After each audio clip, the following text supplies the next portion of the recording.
ZachD2465, and today we're going to be talking about Supercell's new game, Clash Royale. And this is my friend's second account, Danger2 Penguin, and is a level 1, currently over 1,200 trophies. Now we're going to look at his profile. His current highest trophy count is 1,250, and his current favorite card is the Witch.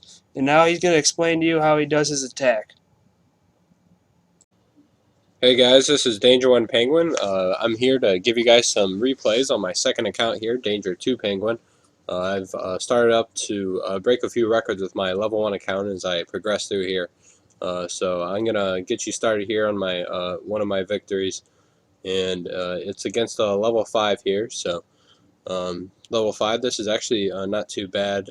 He's up at around 1,200 here.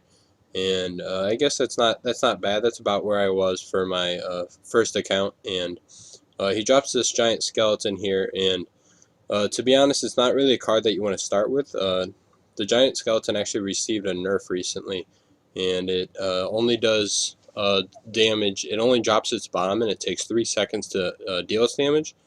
It's usually something that you want to use to take a defend on an attack on, and you'd use it when you're trying to stop an all-out attack on, say, what I'm using now is my Musketeer, my Witch, and my Valkyrie, and you could drop it then and it would do a lot more damage and take out my entire attack. But anyways, he let me take a decent amount of damage off his tower here when he used all of his elixir. He wasn't ready for his minions to get taken out by a Witch. A lot of people forget that she has a decent amount of splash damage. And I'm going to drop my wall. I can't think of what it's called. I keep calling it a wall breaker. But anyways, I'm going to drop him to take out the barbarians. And then I can drop my skeletons here on this prince, and it distracts him long enough that he gets taken out by my musketeer.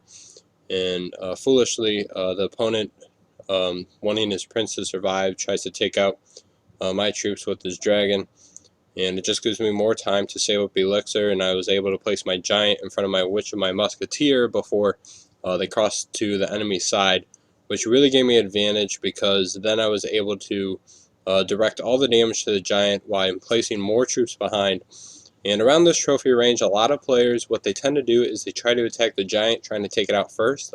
They find that is the biggest threat, and really that's a big mistake. What you want to do is you want to attack the troops behind the giant. And as you can see here, since he wasn't doing that, I was able to take out his crown tower and get the 3 crowns against this level 5 here. So now that I'm going to continue on, I'm going to show you guys a defeat on my replay, because it's not always glory. As a level 1, you always lose as much as you win up where I'm at. And here's a replay against a level 6. So a little bit more troop upgrades on his side. Not always the case where they're better troops. A lot of upgraded levels could be more donated troops, and it could just be that he's using all sorts of varieties of troops and he's upgrading them all.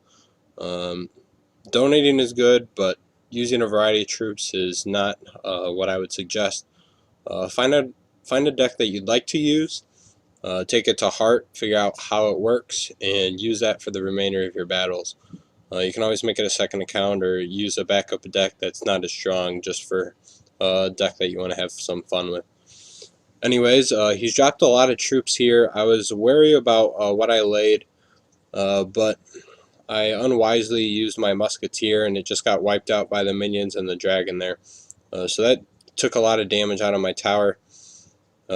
He wisely didn't drop anything on my archers here. He knew they weren't going to do very much damage to his tower, as I didn't want to waste any more elixir, so I didn't place anything in front of them. Right here I decided, since I'm filled up on elixir, to place my bomb tower. You always want to never fill past 10, so always place a troop when that comes up to 10 elixir, and usually if you have a defense up, you can place your defense first. It was a very good help for my wish. Taking out a prince is very easy. But I did make a mistake here. I accidentally placed my musketeer on the opposite side of the center line, and when you do that, your troops actually split down the middle once they finish taking out a target, and that really cost me.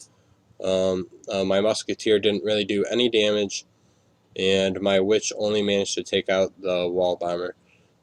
And this is where he really overpowered me. I accidentally placed a troop up in the front. You shouldn't do that when you're defending, especially if you're trying to defend against stronger troops. You want to place troops behind your tower. It'll protect your troops. And even if they take out your tower, you're still able to take out the troops and possibly provide a counterattack. Now at this point, I'm just trying to prevent a three crown. He's got so many troops up here, so I'm just placing mine behind the tower so I can build up the damage and maybe come with a revenge attack, but time is running out, and he was still doing a lot of damage to my troops, and everything was just going south for me, so he played that one very well. I give him credit for that.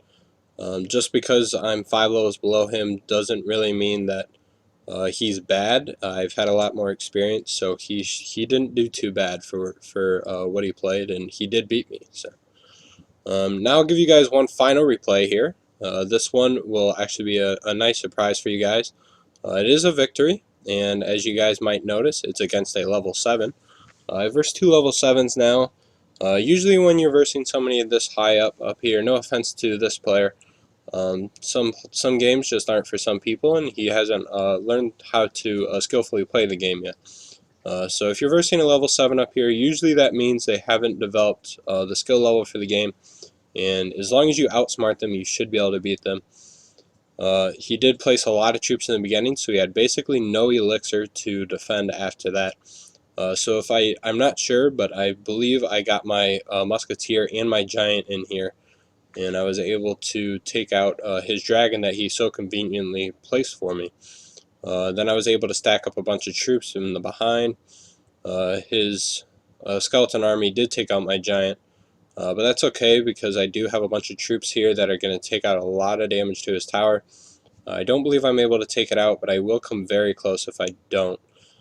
Anyways, now I'm able to defend because while he wasted 5 elixir for his barbarians, all I had to do was defend again. And I got my bomber for that and my witch, and he's got a nice amount of troops that are all in clumps, and both my troops do splash damage, so it's really nice down here.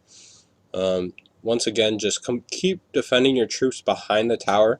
It really protects them, prevents them from dying, and as long as they're able to take out the enemy before they take down your tower, you're perfectly fine. You can take tower damage, just don't let your troops die because you want to be able to provide a counter attack afterwards. Now you can see there, my giant survived long enough to take out his tower. I was very surprised at this point. If you didn't notice early on, I am using a lot of emojis, a lot of emoticons that you can use to your advantage. It's not actually just there for a waste. It's actually for skill play. What you can do is you can, I do a lot of crying emoticons, and it definitely makes the opponent think that they got the upper hand.